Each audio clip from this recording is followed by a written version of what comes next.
준호는 본인 차의 에어컨이 고장나 A공업사를 찾게 됐습니다. 평소 더위를 많이 타는 준호는 에어컨이 꼭 필요했기에 돈이 들어도 좋으니 고쳐달라고 당부했죠. 이에 A공업사는 알겠다며 우선 전기 배선 문제를 해결해 준 다음 핵심 부품은 외주를 줘서 수리를 하겠다고 준호에게 말했습니다. 하지만 준호는 평소 본인이 잘 아는 수리점이 있기에 그곳에서 해당 부품을 수리했는데요. 그런데 문제는 다 조립하고 보니 에어컨이 제대로 작동을 하지 않는 것입니다. 준호는 원인을 알기 위해 A공업사와 부품 수리점을 모두 방문했지만 서로 자신들은 책임이 없다고 미루기만 합니다. 이런 경우 준호는 어디에 책임을 물을 수 있을까요? 차는 몰고 다니지만 결함이 생기면 어떻게 해야 되는지 몰라 당황하는 분들 많으실 겁니다. 그리고 문제 해결을 위해 수리점을 찾지만 업체마다 수리비가 제각각인 경우도 많죠. 특히 무더운 여름철 차량에 에어컨이 고장났다면 정말 난감할 텐데요.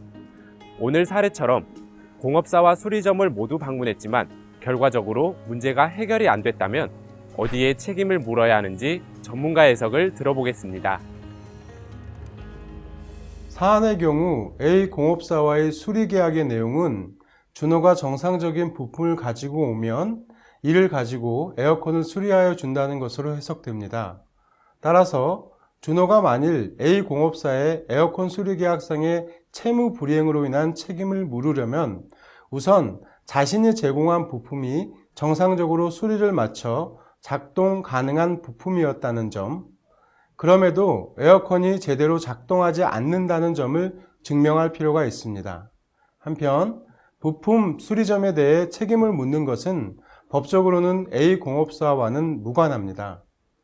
준호가 부품 수리점에 대해 부품을 제대로 수리하지 않은 것에 대한 책임, 즉 부품 수리 계약상 채무 불이행으로 인한 손해배상 책임을 물으려면 수리점의 수리에도 불구하고 부품으로서의 기능을 하지 못한다는 점을 증명해야 합니다.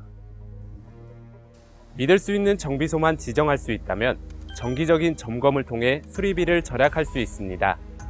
또한 차량이 고장났을 때 수리비가 무조건 싸다고 좋은 것이 아니며 부품도 순정품인지 확인하는 것이 중요합니다.